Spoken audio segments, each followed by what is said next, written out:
What's going on? I just don't want to go out tonight. You sure you don't want to come? I'm good. Go have fun.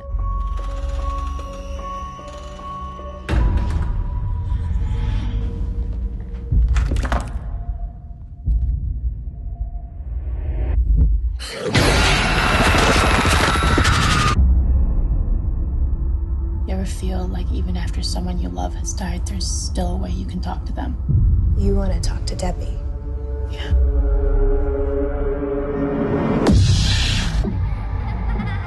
This is where Debbie died. I don't think this is a good idea. As friends we've gathered, hearts are true, spirits near we call to you. If you can hear us, Debbie, I miss you.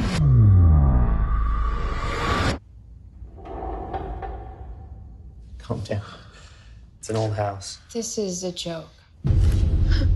Come on, you guys. Who's doing that? Sarah, cut it out. I'm not pushing it. You just spelled hi, friend. Hey, this is freaking me out. I'm done with this. I found something. I wanted to get this on camera. I found something in my house. Weird things started happening as soon as I found the board. Debbie found the board in her house. She woke something up. Is somebody there? This thing, it's haunting us. Hello? It's coming for all of us. So who's next? How do we stop this? You have to break the connection, or it will keep coming for you. We have to play the game again. One last time. As friends we've gathered, hearts are true. Spirits near we call to you. Can you show us a sign?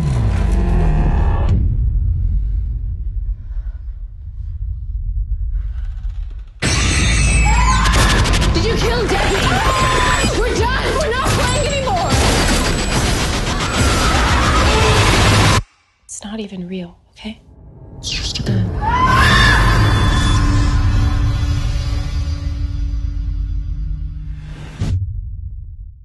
You know that Jason Blum is making a lot of movies when he starts cannibalizing his own content.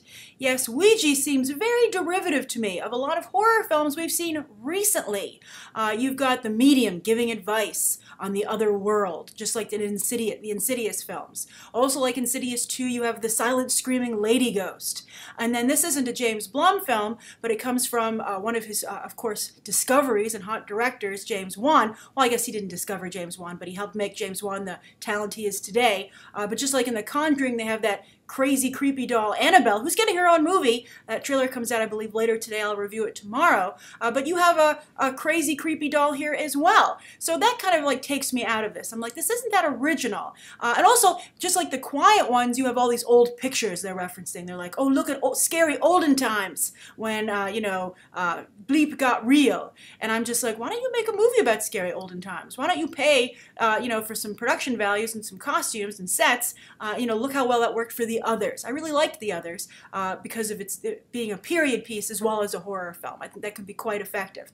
And so stop referencing this with some, modern day teenagers and, go actually into that time period. Kind of like they also did with The Woman in Black with Daniel Radcliffe.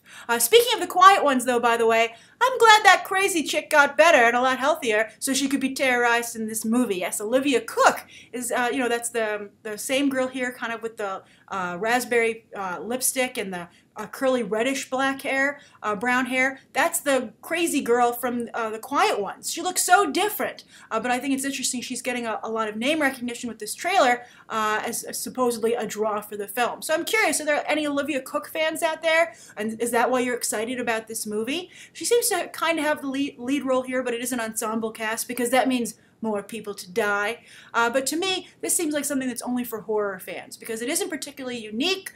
It just seems, again, just like a mashup of other horror films. And I'm surprised. I think Jason Blum does very good work. I just reviewed his The Purge Anarchy. I thought it was very good. And I think one of his hallmarks is that he takes the horror genre seriously and, raises the bar with, unique ideas that are well executed. And this doesn't seem to be one of those. This seems kind of like his weaker competition. So it's surprising that it's coming from him. So I'm curious, what do you guys think? Does this do it for you? Are you a horror fan and you're like, it's enough, it's scary? And what do you think of the things that I talked about being derivative? Does that bother you? And also, what do you think of the old photos? Is that like something that effectively scares you? Or are you like, stop referencing, don't use those photos, I feel, to like up your production values because you're just shooting in like a suburban house for a low budget. They're like, we'll just show these black and white photos to make this seem a little bit cooler. But The Exorcist was made with very little money. Poltergeist, not a big special effects budget. Great, great classic horror films that even transcended the genre. So write your thoughts down below. Thank you so much for tuning into my review, and you can check out some more episodes right now.